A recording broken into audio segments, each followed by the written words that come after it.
Welcome to Sandipan गुरु। इस YouTube channel में class 9th और 10th स्टैंडर्ड के जो स्टूडेंट एनसीईआरटी सिलेबस से पढ़ रहे हैं उनके लिए सब्जेक्ट मैथ के प्रत्येक चैप्टर को one by one, step by step और हर क्वेश्चन को डिटेल में समझाने का प्रयास सरल और रोचक ढंग से किया गया है ताकि आपका कॉन्सेप्ट क्लियर हो जाए और आप बोर्ड एग्जाम में अच्छे नंबर ला सकें। तो अपडेट को जानने के लिए चैनल को सब्सक्राइब कर लीजिए, बेल आइकन को दबा दीजिए और ज़्यादा से ज़्यादा लाइक और शेयर कीजिए। तो कॉपी पेन रेडी कर लीजिए। चलिए शुरू करते हैं आज का वीडियो। तो आज के इस वीडियो में हम क्लास 10th के चैप्टर 4 द्विघात समीकरण क्वाड्रेटिक इक्वेशन में एक्सरसाइज 4.2 के प्रश्नों को हल करेंगे। तो 4.2 में गुणनखंड विधि द्वारा द्विघात समीकरण को हल करना सीखेंगे। Solution of a quadratic equation by factorisation. तो चलिए शुरू करते हैं। द्विघात समीकरण का सामान्य रूप a x square plus b x plus c बराबर 0, जहाँ ए बी सी वास्तविक संख्या है और a is not equal to zero के रूप का होता है। इसको आप अच्छे से याद कर लीजिए, समझ लीजिए जीरो क्यों नहीं होता है। यदि ए जीरो हो जाएगा तो एक्स स्क्वायर नहीं रह जाएगा, तो यह द्विघात समीकरण नहीं रह जाएगा। तो यह जो सामान्य रूप है इसको स्टैंडर्ड फॉर्म भी कहते हैं, मानक रूप भी कहते हैं। परीक्षा में लिखने के लिए 1 नंबर का प्रश्न आ जाता है। तो a x square plus b x plus c बराबर 0, जहां पर यह लिखना आवश्यक है कि a is not equal to 0। तो द्विघात समीकरण निम्न रूप का होता है। अब यहाँ पर ये प्रथम पद हो गया, ये मध्य पद हो गया और ये अंतिम पद हो गया। तो गुणनखंड विधि निम्नलिखित चरणों से हम करते हैं। तो पहला चरण क्या करते हैं, सबसे पहले जो दिया गया समीकरण है उसको सामान्य रूप में लिखते हैं। सामान्य रूप में लिखने का तात्पर्य यह है कि चर की घटती हुई घात के क्रम में लिखते हैं। सबसे पहले सबसे बड़ी घात, फिर उससे छोटी, फिर उससे छोटी। यदि व्यवस्थित नहीं है तो पहले उसको व्यवस्थित कर लेते हैं, मानक रूप में इस तरह से लिख लेते हैं। अब इसके बाद दूसरा चरण क्या करेंगे, ए गुणे सी निकालेंगे। प्रथम पद और अंतिम पद, प्रथम पद और अंतिम पद का गुणा करेंगे। गुणा करने के बाद जो गुणनफल मिलेगा उसमें से दो ऐसे गुणनखंड निकालेंगे कि उनका योग फल या उनका घटाना मध्य पद बी के बराबर हो। अब जो हमको दो गुणनखंड मिले उससे इस मध्य पद बी को हम विभाजित कर देंगे और दो दो का जो है तो ग्रुप बना लेंगे। अब उसमें से जो कॉमन फैक्टर है दो दो में से उनको हम निकाल लेंगे और दो गुणनखंड इस तरह से हमको मिल जाएंगे। अब प्रत्येक गुणनखंड, जब दो गुणनखंड मिल गए, प्रत्येक गुणनखंड को जब शून्य के बराबर रखेंगे तो हमको x का मान मिल जाएगा। तो x का यह जो मान मिलेगा यही द्विघात समीकरण का हल कहलाता है, जिसे मूल भी कहते हैं। द्विघात बहुपद में हम शून्यक जो निकालते थे, तो शून्यक निकालने के लिए उस द्विघात बहुपद का समीकरण बना लेते थे। तो जो शून्यक होते हैं द्विघात बहुपद के, वही द्विघात समीकरण का हल कहलाता है और उसे ही दूसरे शब्दों में मूल भी कहते हैं। तो ठीक उसी तरह से जैसे द्विघात बहुपद का हम शून्यक निकाले हैं तो द्विघात बहुपद का गुणनखंड करते थे, उसी तरह द्विघात समीकरण का मूल निकालने के लिए उसी को मूल भी कहते हैं। वहां द्विघात बहुपद में शून्यक कहते थे, यहाँ पर मूल कहेंगे। तो मूल निकालने के लिए मध्य पद विभाजन विधि द्वारा गुणनखंड करके और x का मान निकालते हैं। तो चलिए प्रारंभ करते हैं। पहला प्रश्न है, गुणनखंड विधि से निम्न द्विघात समीकरणों के मूल ज्ञात कीजिए। तो एक्स स्क्वायर, पहला है x square minus 3x minus 10 equal to 0। अब मध्य पद विभाग करने के लिए हमको पहला पद और अंतिम पद का गुणा करना है। पहला पद में कुछ नहीं दिख रहा है तो मान लीजिए 1 है, एक्स का गुणांक, एक्स स्क्वायर का गुणांक कुछ नहीं है तो 1 है, और अंतिम पद 10 है तो 10 एक कम 10। अब हमको इसका जो है गुणनखंड इस प्रकार से करना है कि घटाने पर क्या आ जाए, 3 आ जाए। 5 दूनी 10, 5 में 2 घटाएंगे तो 3 आ जाएगा, गुणा करने पर 10 आ रहा है। अब मध्य पद को हम विभक्त कर लेते हैं। तो एक्स स्क्वायर और मध्य पद की जगह या 3x की जगह क्या लिख देंगे, माइनस 5x प्लस 2x। ऋण 5 में 2 घटाएंगे तो ऋण 3 आ जाएगा और बराबर 10। अब ये दो दो का जोड़ा बना लेंगे। अब यहाँ पर हम इन दोनों में देखते हैं कि x कॉमन है तो x बाहर निकाल लेते हैं। तो इसमें x का भाग देंगे तो x बचा और यहाँ से x कट गया तो क्या बचा, -5। फिर इसी तरह से यहाँ पर देखते हैं 2 कॉमन है तो 2 कॉमन ले लेंगे तो ये 2 कट जाएगा तो x बचेगा और 2 5 6 10, 5 बच गया। अब इन दोनों में देखते हैं कि x-5 यहाँ कॉमन है तो x-5 बाहर निकाल लिए तो अंदर क्या बचा, यहाँ से x फिर धन और यहाँ बच गया 2। तो 2 गुणनखंड मिल गए। अब हमको x का मान निकालने के लिए क्या करना है, पहले इसको बराबर 0 करेंगे, इसके बाद इसको बराबर 0 करेंगे। तो पहले करते हैं x माइनस 5 बराबर 0, तो x बराबर 5 हो गया। ये इधर ऋण है, पक्षांतर करने पर उधर धन हो जाएगा। अब दूसरा क्या है, x धन 2 बराबर 0, तो x बराबर क्या हो जाएगा, इधर धन है तो पक्षांतर करने पर जैसा हमने पहले भी चर्चा किया है चिन्ह बदल जाते हैं, तो ऋण हो जाएगा, ऋण 2 हो गया। तो इस तरह से x के दो मूल निकल आए, x बराबर 5 और x बराबर ऋण 2। तो है ना सरल। तो चलिए अगला प्रश्न देखते हैं, 2x² प्लस x माइनस 6 बराबर 0। अब फिर हमको क्या करना है, सबसे पहले मध्य पद को विभक्त करना है। तो उसके लिए हमको प्रथम पद और अंतिम पद का गुणा करना है। प्रथम पद में गुणांक कितना है 2 और अंतिम पद है 6, तो 6 दूनी 12। अब हमको 12 का गुणनखंड इस प्रकार निकालना है कि जो घटाने पर क्या आ जाए, यहाँ ऋण चिन्ह है तो घटाने पर, जहां जहां ऋण रहेगा तो घटाने पर, अंतिम पद में यदि तो घटाने पर यक्स आ जाए। 4 तिहाई 12, 4 में 3 घटाएंगे तो यक्स आ जाएगा। तो अब पहले इसको जो द्विघात समीकरण है इसको लिखते हैं 2x² और मध्य पद को विभक्त कर देते हैं 4x माइनस 3x। अब इसको जब हम घटाएंगे तो फिर से हमको x मिल जाएगा -6 बराबर 0। अब दो दो का जैसे जोड़ा बना लेंगे, तो यहाँ पर दोनों में देखते हैं क्या कॉमन है, 2x, तो 2x कॉमन निकालिए। तो अंदर क्या बचा है, यहाँ भाग 2 से 2 कट गया, x स्क्वायर से x कट गया, बचा x। और फिर इसमें 2x का भाग देंगे तो 2 दूनी 4, 2 बच गया, x से x कट गया। अब यहाँ पर दोनों में देखते हैं कि ऋण कॉमन है, तो ऋण कॉमन निकालिए, ऋण निकाल लिए। फिर दोनों में क्या कॉमन है, 3, तो 3 निकाल लिए, तो ये यक्स हो गया और ये ऋण ऋण धन हो गया। जब ऋण बाहर निकालिए तो यहाँ धन हो जाएगा, तो क्या हो गया, धन 2। अब देखते हैं यक्स धन 2 यहाँ है, यक्स धन 2 यहाँ है, तो यक्स धन 2 कॉमन निकालिए, तो क्या बचा 2x माइनस, और यहाँ क्या बचा ऋण 3। अब यक्स का मान निकालने के लिए एक बार यक्स धन 2 बराबर 0, तो यक्स बराबर ऋण 2। फिर दोबारा 2x ऋण 3 बराबर 0, तो यक्स बराबर 3 उधर जाएगा तो 2x बराबर 3 हो गया। और इधर 2 का भी पक्षांतर करेंगे, यक्स का मान निकालना है, तो 2 का गुणा है तो इधर भाग हो जाएगा, तो x बराबर 3/2। तो इस तरह से अभीष्ट मूल 2 निकल आए, एक मिल गया x बराबर ऋण 2 और दूसरा x बराबर 3/2। अब अगला प्रश्न देखते हैं, यहाँ पर क्या है, √2x² प्लस 7x प्लस 5 √2 बराबर 0। अब फिर वही विधि लगाएंगे, मध्य पद विभाजन विधि। तो प्रथम पद और अंतिम पद का गुणा करेंगे, प्रथम पद √2 और अंतिम पद 5√2 है। √2 में √2 का गुणा करने पर 2 होता है, 5 दूनी 10 हो गया। अब यहाँ पर धन है तो जोड़ने पर क्या आना चाहिए, 7, तो 10 का गुणनखंड 5 दूनी 10, तो 2 और 5 को जोड़ेंगे तो 7 आ जाता है। अब मध्य पद को विभक्त कर देते हैं, पहला पद उस ज्यों का त्यों लिख लिए, मध्य पद की जगह हम क्या लिखेंगे 2x प्लस 5x, और अंतिम पद ज्यों का त्यों लिख लेंगे। अब ये दो दो का जोड़ा बना लेंगे। अब यहाँ पर हम देखते हैं कि √2x कॉमन है पूरे में, तो √2x कॉमन निकालिए। यहाँ से √2 कट गया, ये x² से x कट गया, तो x बच गया। अब यहाँ पे x कट गया, 2 को हम √2 गुणे √2 लिख सकते हैं, तो एक √2 कट गया तो एक √2 बच गया। अब यहाँ पर हम क्या देखते हैं, 5 कॉमन है, तो धन 5 लिख लिए, तो x बचा, और यहाँ से 5 कट गया तो √2 बचा। अब x धन √2 x धन √2 दोनों जगह थे, x धन √2 कॉमन निकालिए, तो अंदर क्या बचेगा √2x और धन 5, तो ये हो गया बराबर 0। अब x का मान निकालने के लिए एक बार x प्लस √2 बराबर 0 लिखेंगे, तो x बराबर क्या आ गया -√2। फिर दोबारा √2 प्लस 5 √2x प्लस 5 बराबर 0 लिखेंगे, तो √2x बराबर -5, तो x बराबर -5/√2। तो इस तरह से दो अवशिष्ट मूल मिल गया, x बराबर -√2 और x बराबर -5√2। ठीक है। अब अगला प्रश्न देखते हैं, चौथा। यहाँ पर क्या है, 2x² minus x plus 1/8 equal to 0।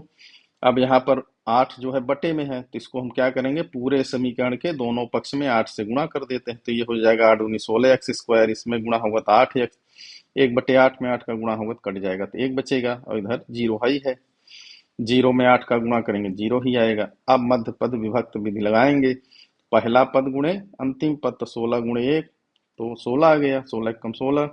अब हमको चाहिए कि जोड़ने पर यहाँ धन है, तो जोड़ने पर क्या आ जाए 8, तो 4 चौक 16, जोड़ने पर 8 आएगा।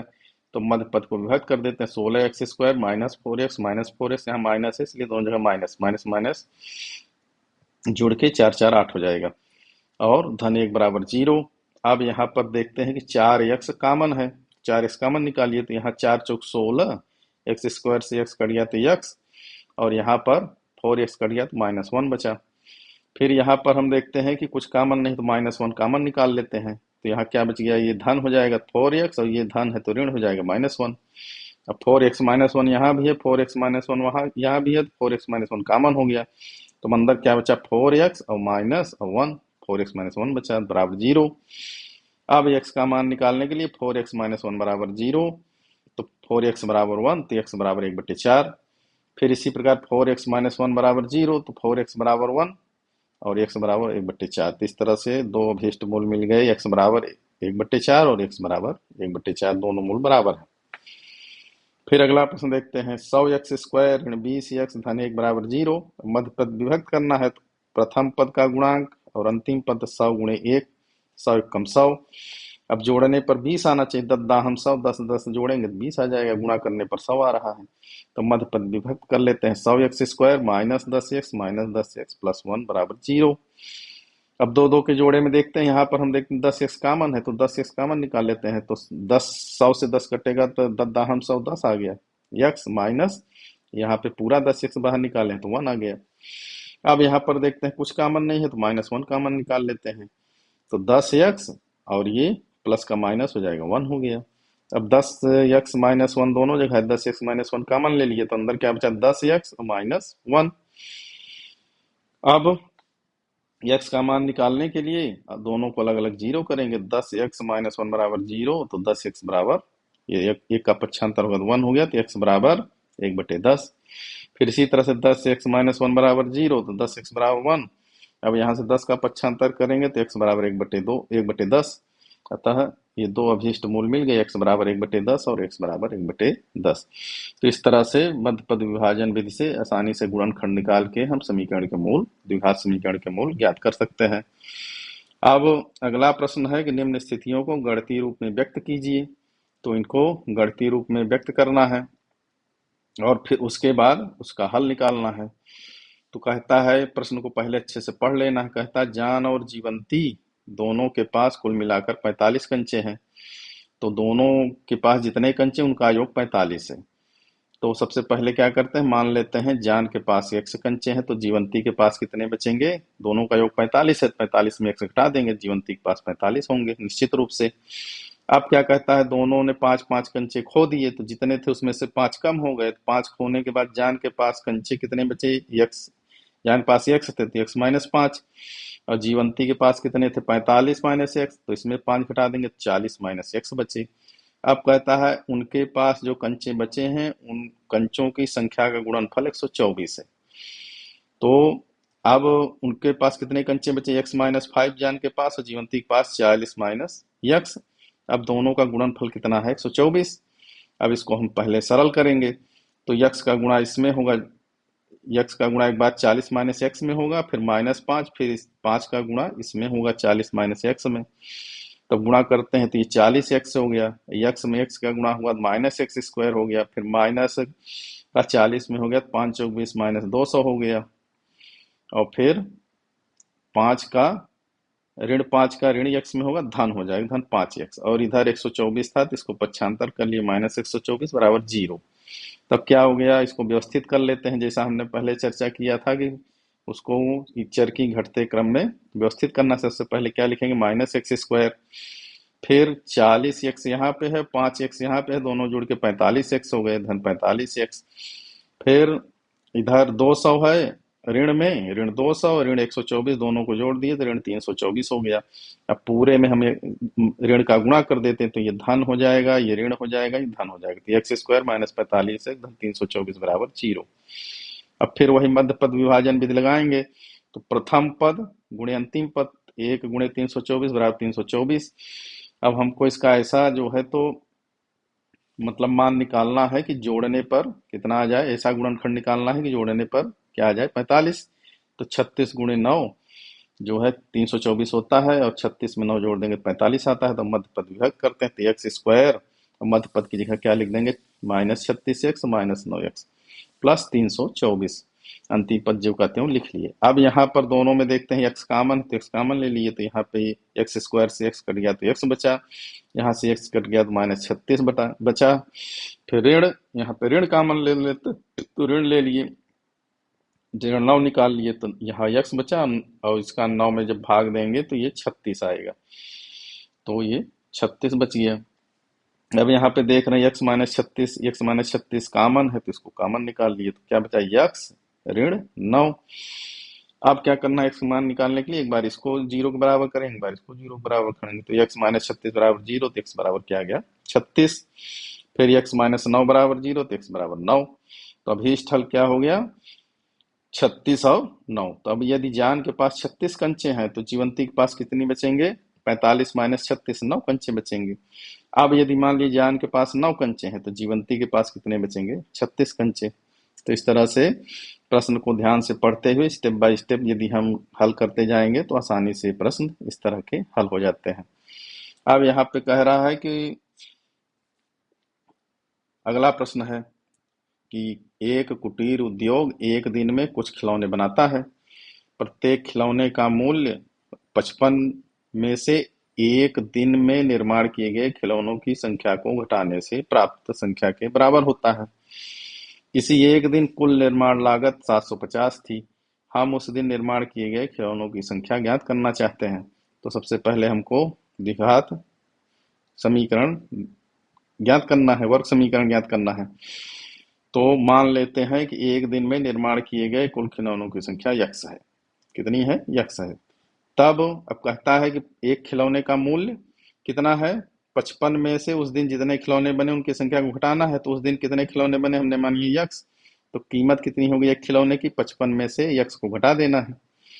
अब फिर प्रश्न क्या कहता है कि एक दिन की कुल लागत 750 रुपए है। तो कुल लागत कैसे आएगी, एक खिलौने की कीमत में कुल संख्या गुणा कर दें तो लागत आ जाएगी। तो कुल संख्या है यक्स और एक खिलौने की कीमत क्या है 55 माइनस यक्स, दोनों का गुणा करने पर कितना आता है 750। अब हमको क्या ज्ञात करना है, खिलौनों की संख्या मतलब यक्स का मान निकालना है।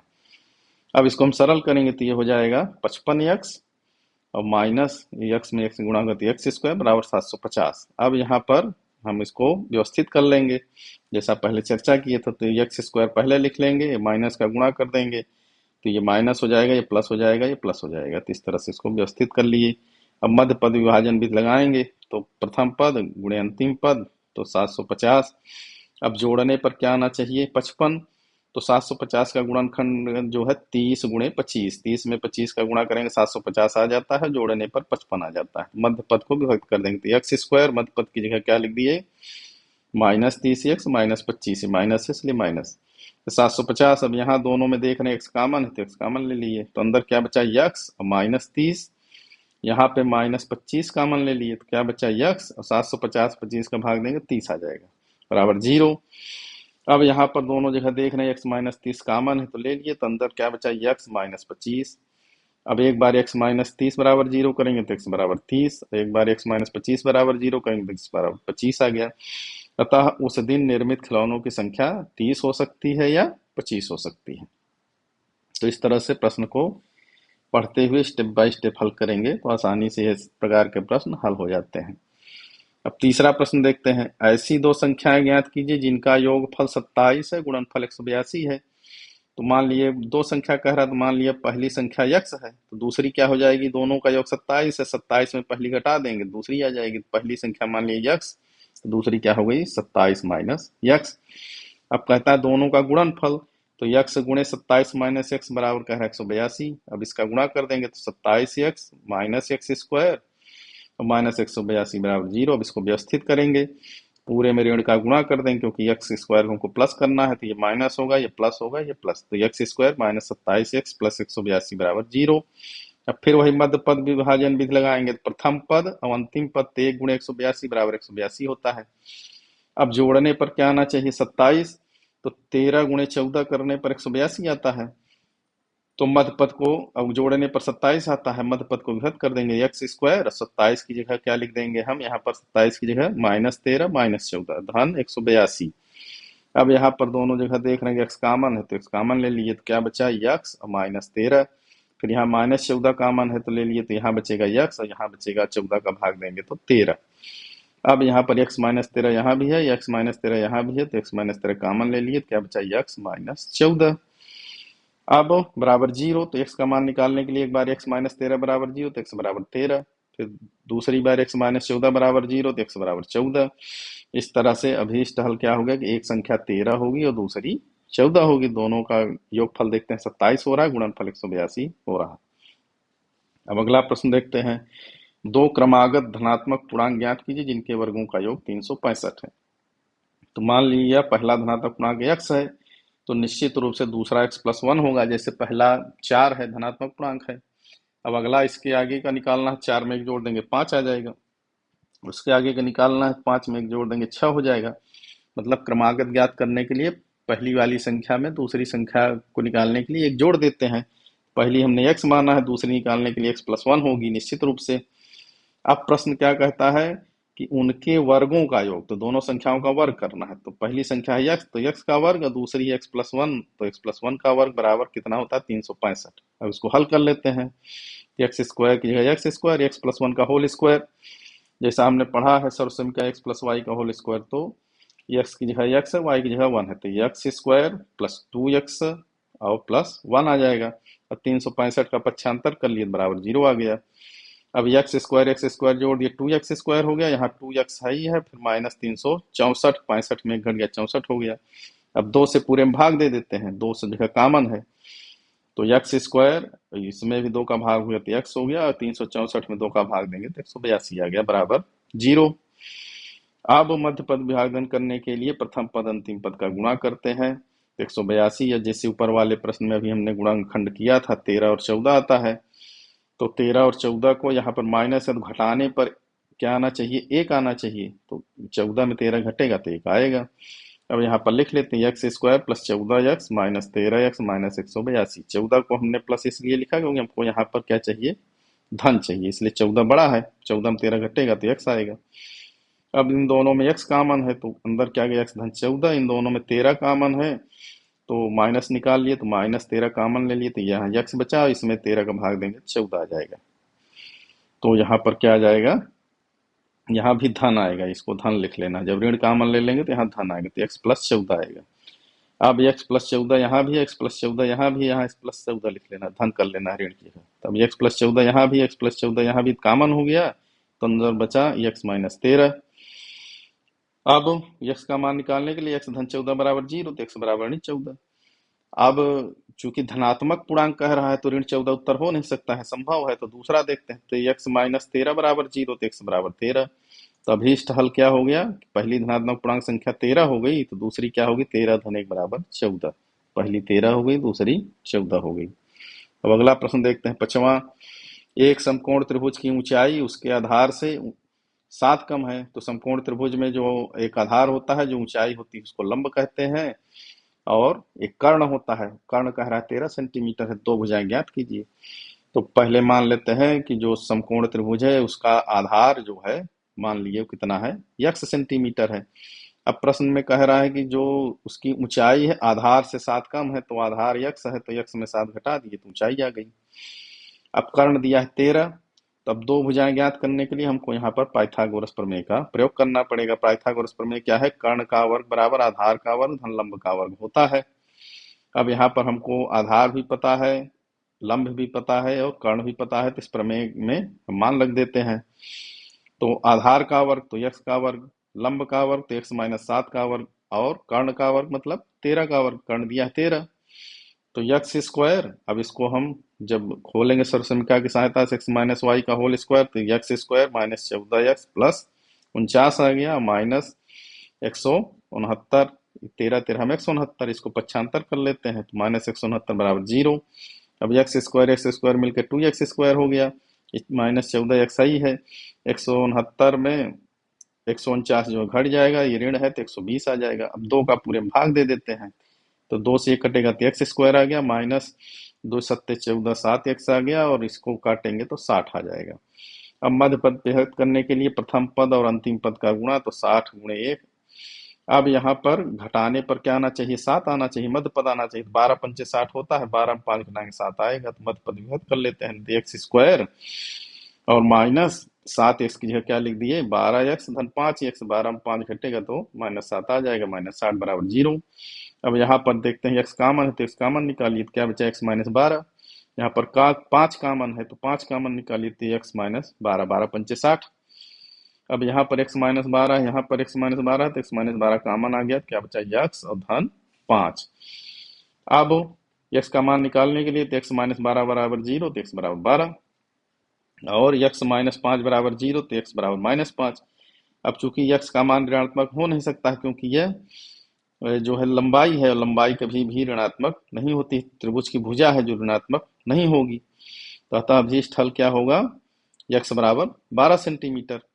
तब ऊंचाई क्या होगी 12 में से 7 घटा दिए तो 5 सेंटीमीटर। तो इस तरह से त्रिभुज की दो भुजाएं क्या मिल गई 12 और 5 सेंटीमीटर। अब अगला प्रश्न देखते हैं, छठवां। एक कुटीर उद्योग एक दिन में कुछ बर्तनों का निर्माण करता है, जैसे प्रश्न नंबर 2 था, सेम उसी तरह है।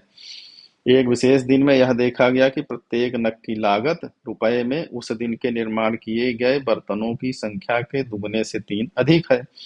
अब यदि उस दिन कुल लागत 90 रुपए थी तो बर्तनों की संख्या प्रत्येक नग की लागत भी ज्ञात करना है।